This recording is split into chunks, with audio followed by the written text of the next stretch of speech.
tuning in to Conversations with Courtney. I am so excited because I have what I consider a power couple in the entertainment industry. I am sitting here with Shandrea Funnye and Mr. Keith Baker. Welcome. Thank you. Thank you for having us. You guys, I feel so honored to have you all here. I first met you at Wish TV, and you all were on the All Indiana show. And you were promoting your show, which was We Are Family.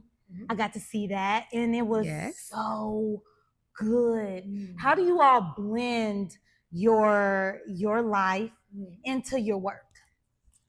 Well, we do a lot of stuff together, right? We do a lot of work together. If I'm doing something, he's involved in some capacity, and vice versa. So sometimes it gets hard because we don't have a whole lot of people like on a team. We have a few trusted people that help us out. So sometimes you just have to be like, as far as the blend, you just have to be like, it's time to put the work down for us time. Yeah, having that balance. So that you can have that balance. Yeah, but we do so much stuff together. It's all intertwined. How did you all meet? Like, tell us your love story. Okay. I think it's good to see black love, first of all. Absolutely. You. I got this. I was on the movie set working. The movie's called Tainted. Okay. So I walked in, and then she was like, dang, who was that? You know what I'm saying? She was like, who are you? I was like, oh, my name Keith, but everybody called me Fly. She was like, oh my God, I've never had a friend named Fly. Oh my God, can you be my husband? And I was like, yeah, I could do that for you. So I was like, what's your date? Like around the 21st of March or something like that, we get married. And that's how it happened. You know what I'm saying? She fell in love with me. She jumped into my arms. And that's basically how God wrote it. Okay, so is that the real version? I'll take it. We could put it right here in the middle of both of us. You know what? But I'm gonna hold it. Okay. Thank you. I normally I'm the writer of the stories, but that was a good one. Was it? Yeah, so that's not how it happened. That's not how it happened. No, but so there were parts of that were correct. We did meet on the movie set. All I know is I was there helping a friend, filling in for a friend as the AD for the day because he was sick and it was a big project for him and he wanted somebody trusted to fill in. He called me and said, can you Friday, Saturday, and Sunday at 5 a.m. Until an unknown time do this? And I was like, no. And he was like, I really need you to do this. So it was a good friend of mine. So I said, okay. I went to go do that. I just went to direct. And apparently this guy took interest. That's what really happened. Okay. And we had another friend that played a great joke on him that had him thinking that we were dating on set the whole time. It wasn't a great joke. It was a great joke. Shout out KJ Doolin. But then he came and apologized, like, I'm so sorry for, trying to talk to you. I know you got a boyfriend. And I was like, no, I don't. And he was like, yes, you do. KJ. And I thought it was hilarious. I was like, You know what? Yeah, so that's how we broke the ice, I guess you would say. And then after that, on another day on the project, he came and asked me to exchange numbers. I chased her down. I wasn't going to say that. I ain't gonna lie. Okay. I was trying to give him some grace. But that proves to us that when a man is interested, he will pursue. I was pursuing like a mug. I chased her to the elevator. It was like a movie for real. It was like a movie. Like I chased her to the elevator. I was like, "Hey, I'm trying to meet up with you about some cheesecake." So did y'all go get the cheesecake? We did. We eventually made it to the cheesecake for sure, but the elevator closed right before. Like I forgot what you were saying. I told you to call me. Yeah, you said call me. As the elevator was closing. Oh, that's a movie scene right there. Yeah. I'm stuck like, okay. So then after that, like it was kind of busy after that. You had the birthday party. Yeah, I had a lot going on, but we ended up talking on the phone, and we ended up connecting. He tried to play me. What? I did not. I don't know. Don't do that. Don't hold the mic when it's my turn. I thought you was just fine with it for a second until I said something. He tried to play me, ladies and gentlemen, and stood me up on the first. He asked me to go out. Stood me up. There was a lot going on at the time. Okay. I apologize. He apologized and he got it right, and we exchanged a few words. Tell him what you said now. I said. No, wait, hold on. So after he did not show up, I was like because I was in the space and I'm still in the space in my life. Don't waste my time. Yeah. I know what I bring to the table. Just don't waste my time. Do not ask me to do something if you're not a man of your word. So for me, something that may have been small to even the younger version of me, I was like, no. Yeah, you had to draw a boundary. Like, no. And so he came back, explained the situation, and I was like, that's cool and everything, but yes. if you don't have any intention when it comes to me, then you won't get any attention from me. So ever since then, he got it right, and then here we are. That's so good. Attention.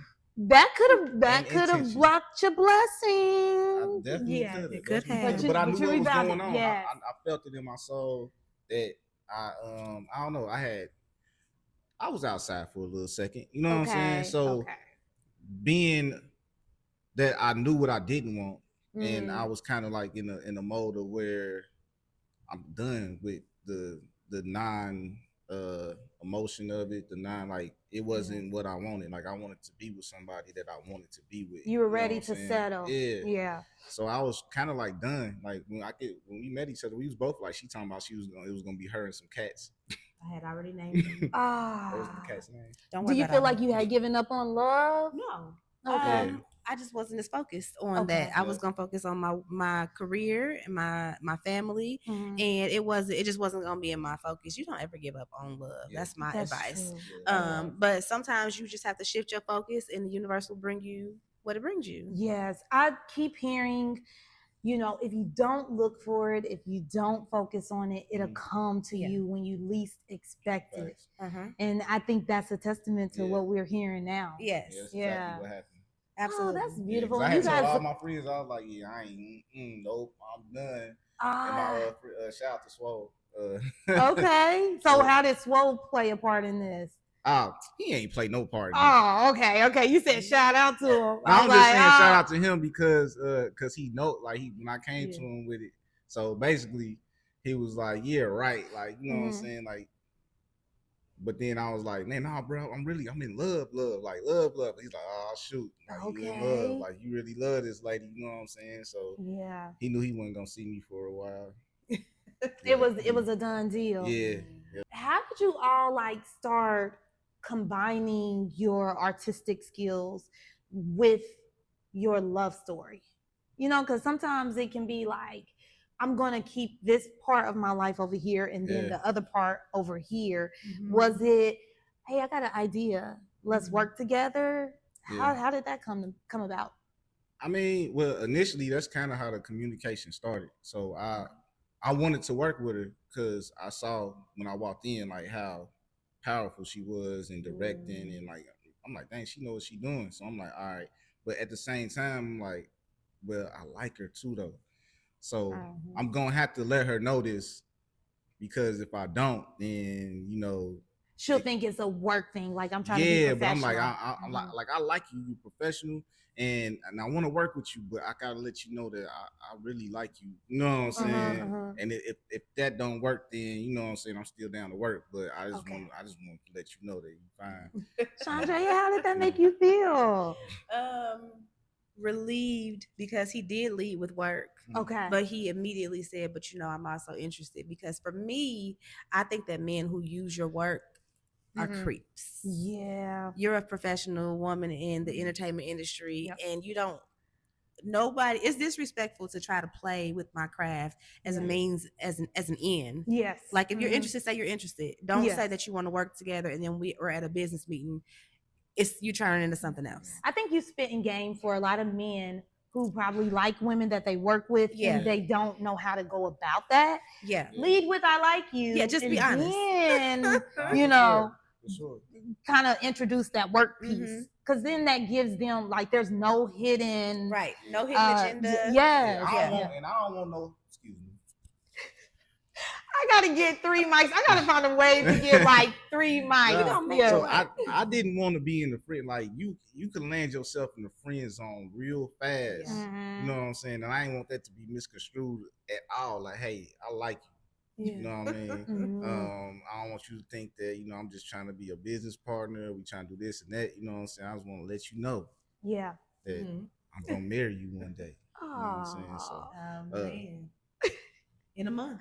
In a In a month. Oh, So yeah, you guys are getting married in a month. Yeah, for sure. 3, 2, 1. 3, 2, Was 1. it kind of like you know how some people meet and it's like 6 months later they're ready? Like, was it a quick courtship?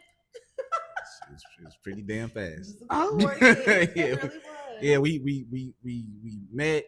We finally got to when she gave me a piece of her mind, and I was like, all right, I'm about to show you all this intention and attention.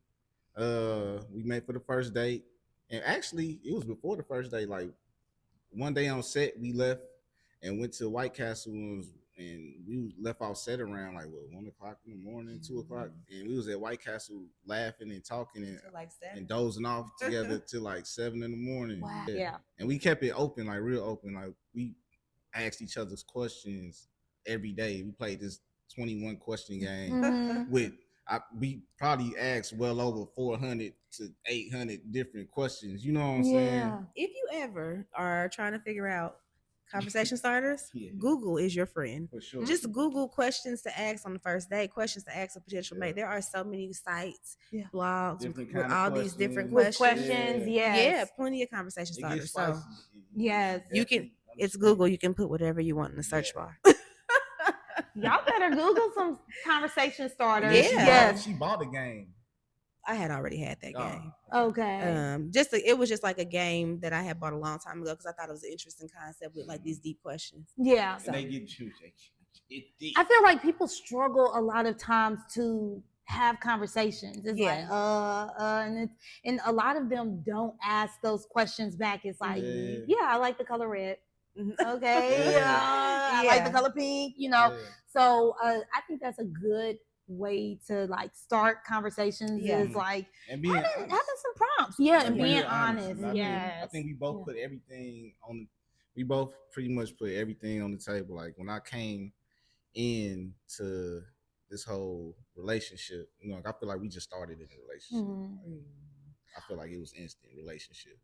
Do you all have a blended family? Because I know you have a daughter, right? And do you have a child, Keith? Yeah, I have an older son. Okay. He just turned 22. Huh? You look about 22. What you talking about? Well, thank you.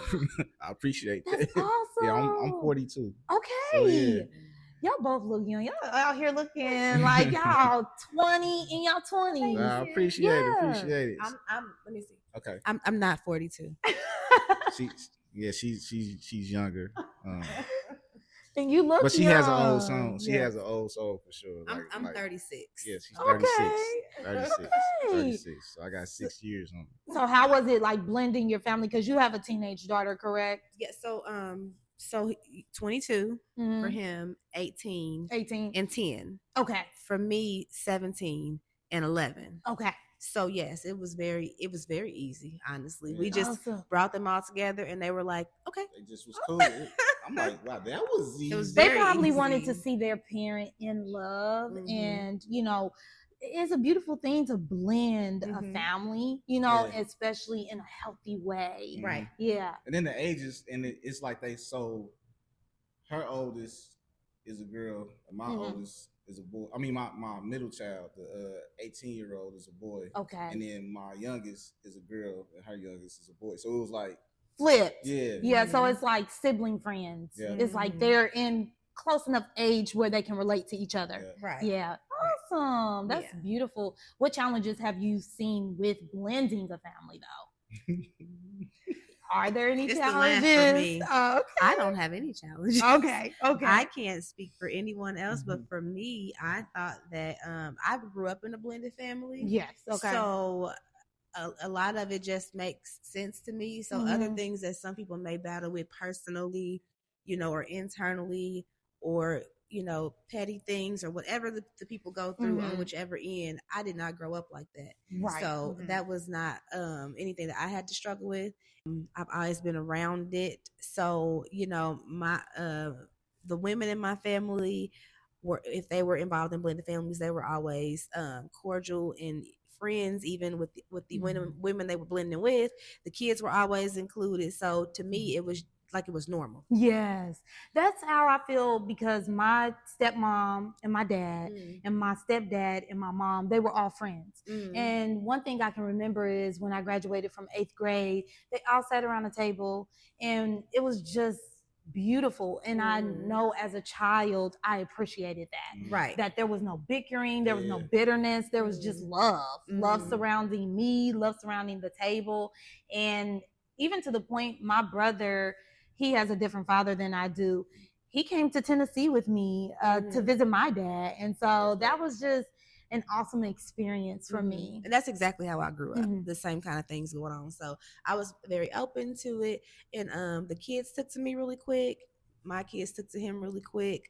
So because kids be knowing, don't they? Okay. They be like, yeah. Kids know. They will let you. My daughter, she has an opinion, huh? Yeah. Yeah, she's. I was so nervous. Were you? Let you know. Okay. So it just because that could be a make or break. Honestly, it's like, oh, if they don't like me, it's bye love. Yeah.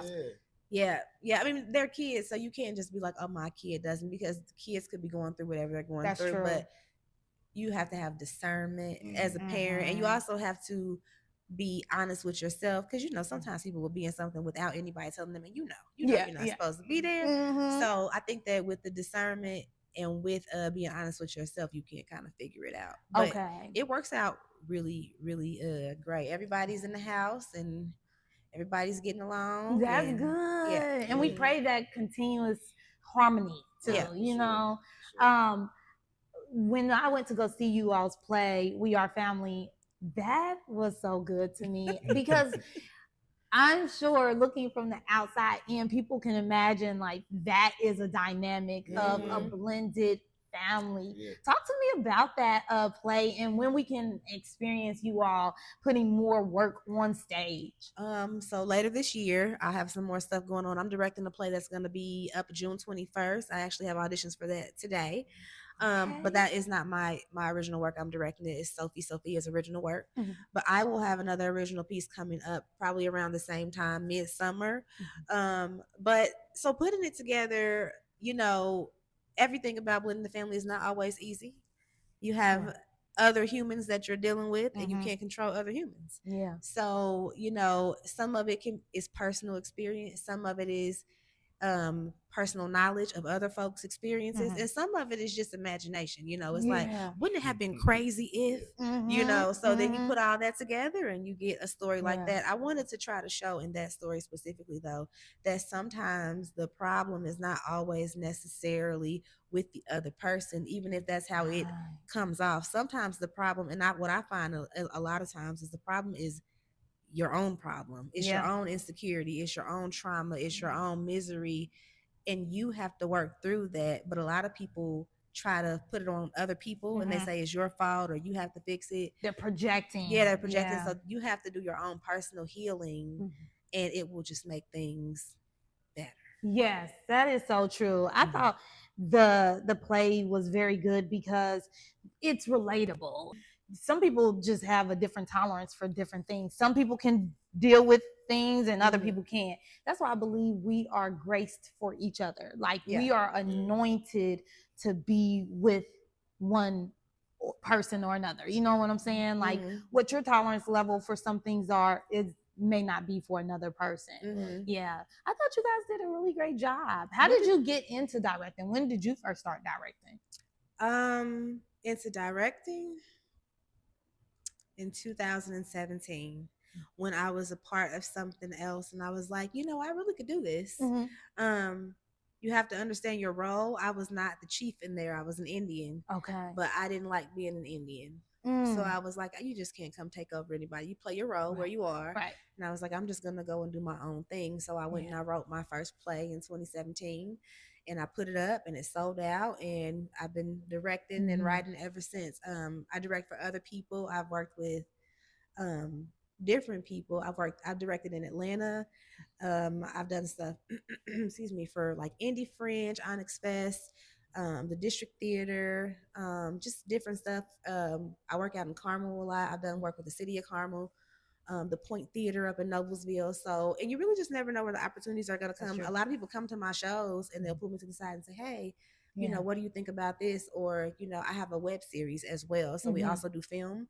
A guy from Atlanta was like, hey, I saw your show on YouTube. Will you come to Atlanta and direct my short film? And I was like, yeah. I'm down for that. Yes. So yeah. Talk to us about your web series, because didn't that premiere at the Film Fest last year at the Living Room Theater? 2 years ago. 2 years ago? Okay. 2022, actually, not 2023. Is it 30? Almost 30. Almost 30. Yep. Now that is a good series. I remember watching that because Ty Payne also connected us. Shout out Ty Payne. Ty. And I was just glued into that short film. That was good. Talk to us about that. Thank you.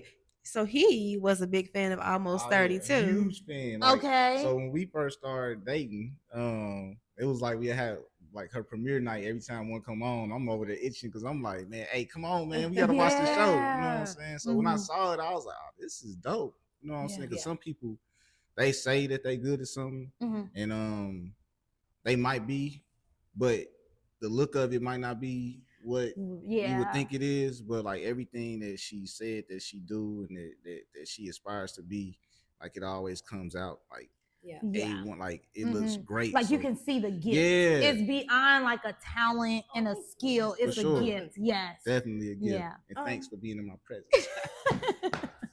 So Almost 30. No, thank you. Thank you both.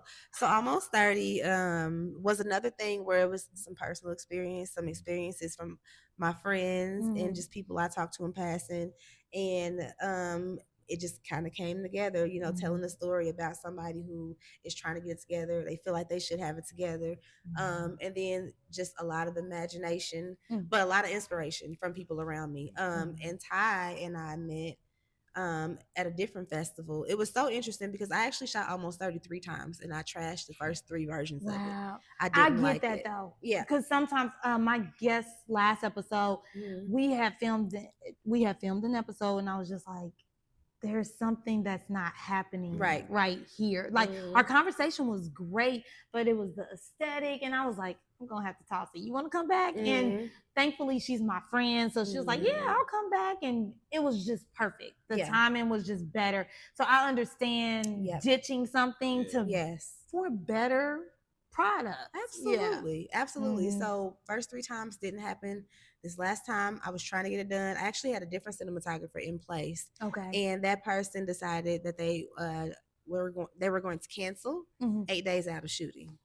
They had something else that came up and they called me and they said, you know, I'm not gonna be able to do it. But I had already had actors come flying in. I had hotel rooms booked, stuff that I had paid for. And I was just like, okay, you know, there's nothing else I can do but say, okay.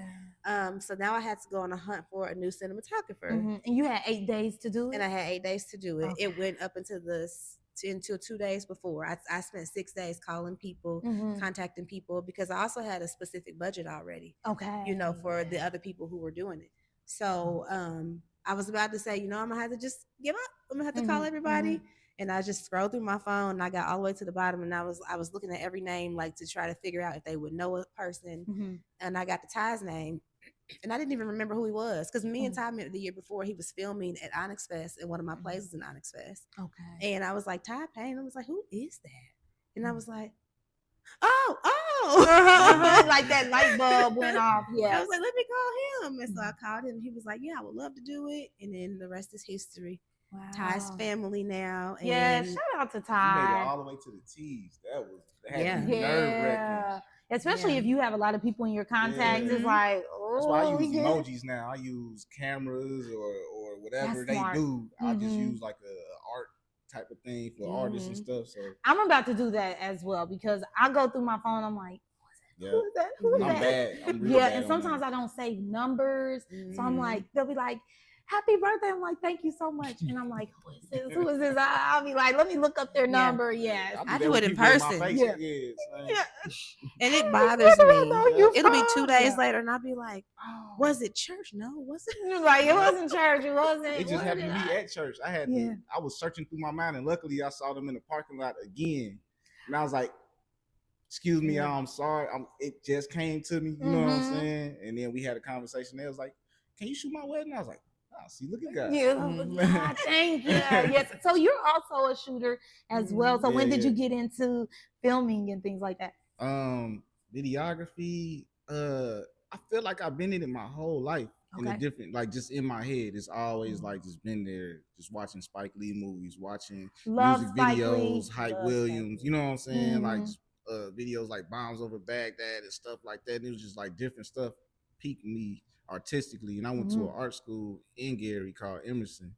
So I was always into like art, just period.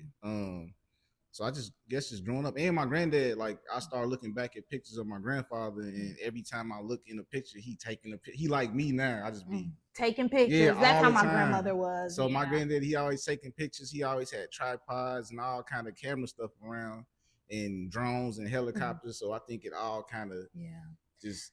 I feel like when you're into art and things like that, people kind of define you as the artist in the family. Yeah. It's like because I was that person like, let me film and you remember those like karaoke machines? Yeah. And I used to take the cassette tape and I'd tell my cousins, yes. I was like, let's have a radio show. And we're like, yeah, this is whatever we named our radio. Me and my friend had a rap group called Edna Elite. Twan, if you watching this, don't kill me. It was called Edna. You don't even know this either. Dang, I'm just throwing it. So it was called Edna Elite. So that was our neighborhood, and this was a very fast, real quick, lived rap moment. So you can rap? We probably made 2 Rub his leg on that. That must be your signal. Like, don't you do it? I definitely ain't gonna do it. Not here. No, for sure. I can't. Edna Elite was crazy. So this is talking about kids though. We was like 12, 13. Yeah, we in the room, karaoke machine, going crazy, saying words we weren't supposed to be saying. Oh, yeah. But like I said, it was a very short-lived thing. But now he does like he produces artists, like he got videos coming out, so he taking like the back end side of managing and stuff like that right now. And I took to the film side. Nice. I tried to do the rap side, but that's how I got into the filming, because I was trying to shoot my own videos, make my own graphics. Wait, while being the rapper in the video? Because I didn't have the budget. What, you know what I'm saying? The budget, I didn't make it. So sometimes, you know what, we gotta improvise, and that's just what it is. I mean, me right now, I can't wait until I get to a level where it's like I have a team. You know, that's gonna feel good because I started by myself. You know, I have some of my friends who come in from time to time and they're like, oh, I'll help you shoot and things like that. But nothing feels better to know that I got it out the mud. Like I built my house on a solid foundation. And when you bring a team together, you know what you want, and you can ask them, you know, hey, this is what I need. Can you provide that for me? Being on my team. That feels good. I'm sure, as you all know, as you continue to build your team, you know where you started and you know where you're at, and then you know where you're going. For sure. Yeah. Okay. So as we wrap this up, please tell the people how they can connect with you all. And I'll, of course, put it in the description. But I also want them to know what's coming up for you. So before we wrap up, we have to also, because sometimes it's usually me that's modest. Today, he chose the modesty. So outside of your videography, photography, now he started to walk in a new purpose, or bring this purpose to light, I guess. So the most important thing that we have coming up is something that he's spearheading with his not-for-profit, and I'm gonna let him talk about that because it's super, super important. I knew you was about to do that. See, I was about to tell her about your singing career. Oops. All right. We're getting exclusives, okay? So thank you. I appreciate that. I probably wasn't gonna say too much about it, but yes, I do have an event coming up. I started a nonprofit. It's called Men to Health. So it kind of stemmed from me and my journey as a man, as a black man, but as a man, because this Men to Health is for every man, every walk of life, because we all struggle in some kind of way. But just me growing up in my neighborhood, trying to be something that I saw, trying to live in the light of all the gangsters and thugs and being a man, how you supposed to be a man and hold stuff in. You're not supposed to cry. You're not supposed to be vulnerable. Just living my life like that, and to where it got me to a place basically where I was dealing with addiction. And when I went to rehab, I experienced some things that I never experienced in my life. So it was like just going and meditating and being peaceful, being vulnerable. Yeah. All that stuff I was told to hold in, I was able to let out, and it changed my whole life. So mental health is the same. You know what I'm saying? It's I want that to be a norm for everybody. So everything that I experienced and I learned, I'm trying to have events that involve those things, and maybe things that I haven't yet experienced, but people have available, so they can experience. The guys can come and experience all them things. So that's what I'm doing. My next event. And Keith, real quick, so for mental health, is it for 18 years? Yeah, men. Up? Yeah, so grown. I'm really focusing on the older men. Like, there's a lot of programs out there for teenagers, young guys, kids. But us as grown men don't really have that place to go. Yeah. And we're the ones guiding these kids. We're the ones who they look up to. So it's like, all right, here's something that you can really look up to. Like, we gave you this, you know what I'm saying? Now let's try to shift over and give y'all something more positive to, I mean, eventually make the world better. You know what I'm saying? Yeah. So the event, it's March 8th. It's March 8th. It's a free event. It's a free event. Free. Super free. Like, free. So free is free. It's a men's event. We're gonna have something after the event where everyone can be involved and everyone can come to, like a mixer. But the first part is all men 18 and up. You can register online at Eventbrite. If you just type in men's mental health day should pop up. The graphics and logos, everything is all stemmed around the same kind of color design. So white, black, and like a goldish yellow color. So you see anything with that, it's probably me. And what I'll do is I'll even put a link in my bio until the event happens. And you know, that way it'll be easy for people. That's a way I can show my support, is putting that link in my bio. I appreciate it. And women, y'all can show y'all support by sharing. I'm very well appreciative of all the women that want to be a part of the event and everything. And you can still do that if you're a vendor. Come and be in our vendor village. Share the link. Share the flyers. Anything that you have to your brothers, cousins, uncles, stepdads, dads, anybody that's a male in your family, let them know that we have a place for them to learn a few things. We'll have some guest speakers. I have a keynote speaker, David Magley. He's the owner and president of TBL, the basketball league. I have my cousin, but he's also a sponsor and a special guest that's coming for Isidore Luxury Cologne. Food. Yes. We got vendors coming with food trucks. I got a friend of mine named Josh. He's coming all the way from Colorado to do breath tone, which is something I've experienced for all of 5 minutes, but it felt like I was doing it for 30 minutes. Like, what is that breathing exercise? It's breathing to help you tone up. So it's not like you working out for 30 minutes. You know what I'm saying? So it's breathing in and learn how to hold the breaths. And he has a staff where you can like push up and pull down. It's crazy. You gotta come. You gotta come. Yeah, you gotta come and experience. You gotta come to. I can't give you everything, but there'll be speakers. There'll be vendors. We'll be hosting a walk. We'll have yoga. People be talking about holistic healing. It's gonna be a lot. It's a lot. So I'm excited. I got some special guests that I can't name quite yet.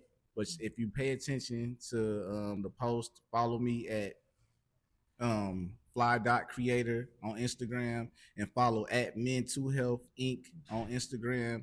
You'll be able to see everything that's going on. And I have the website www.mentalhealthinc.org, where you can send donations to help support the event, because it's a nonprofit, so I'm pretty much just doing this on the strength of my purpose and my love for what's going on. So if you find it in your heart to donate something, I appreciate it. A share is a donation as well, so I appreciate every way you can donate and support, and that's about all. I think that's going to be a great event. I can see in my mind that it's going to be an overflow of people coming. I'm putting that in the atmosphere for you all. Yes. Thank you. Yeah, it's going to be great. Yeah. All right. So let's talk about all these great things that you do. So I have a show coming up that I'm directing for Sophia called One Size Don't Fit All. That's going to be June 21st at Marion University. A huge, beautiful theater there. And then I'll be having some auditions and things coming up for theatrical projects that I'm going to have coming up. I don't have anything set in stone yet, but there will be at least one, maybe two plays coming from Shandrea Funnye Presents. And then we're also getting back to work on the film side. We got Ty, we got Keith, great cinematographers, so that we can do some more great projects like Almost 30. We are thinking about doing a few more, we've already started Almost 16. Okay. So the goal Almost is 16? The goal is to franchise it. Almost 16, Almost 21, to franchise the different, we can give you a sneak peek. Oh, we can. I don't know. Let's think. There may be a sneak peek, but let me put in a prayer real quick. But so we're working. We're just working hard.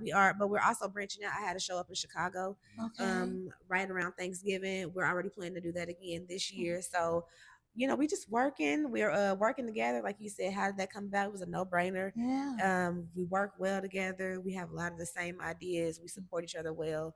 So it's just it's easy. So I'll be at the men's mental health in spirit. Yeah. I might be outside in the parking lot if that's where he needs me to be. That's where I'll be. And we just are supporting each other, and that's the next thing that we have coming up. And we're getting married. You guys aren't invited. Sorry. Yeah, we apologize, but you can. But that's a big event we got coming up. You can also donate today. March 21st. That's our next really big event. Yes. Our wedding. My goodness. That is so awesome. Yes.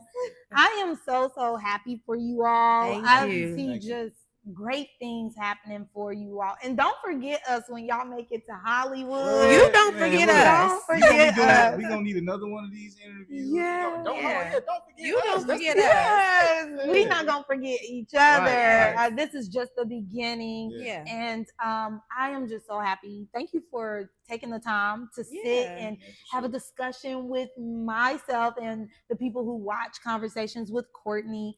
And I am hoping that you all can bless us with a sneak peek. If you do, it'll be at the end of this episode. But I just see so many great things happening for you all, and I'm going to put you all in my prayer that God will strengthen your union and protect it and allow it to grow and grow and grow, not only just in that marriage, but as creatives, that you can also continue to bring us so much light and funniness and entertainment and the stories that you all are putting out. So I just pray the best in all areas of your life. Seriously, in Jesus' name. Thank you. Yes, amen.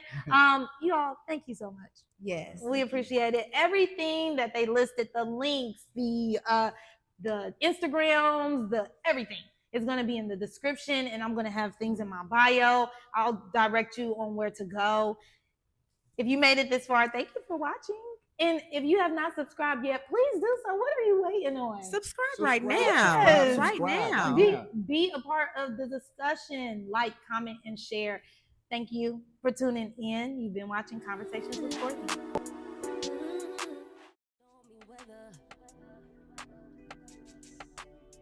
Sunshine follows me wherever I go. Hey guys, homework tonight is to read pages 5 through 7. Please do not forget, you guys have a test on Friday.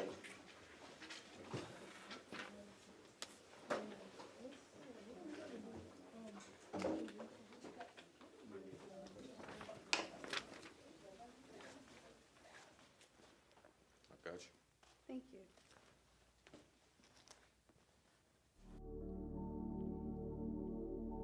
Nova, girl, what are you doing? We're going to be late for class. Victoria, please wait for Zenobia outside of my classroom.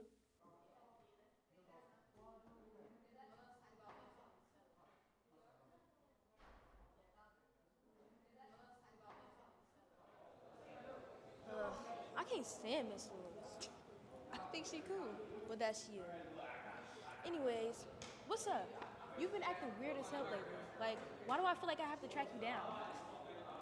Maybe because you're a little stalker. Ever think of that? Ooh, Okay. Jeez, so young, so violent. I can't stand you.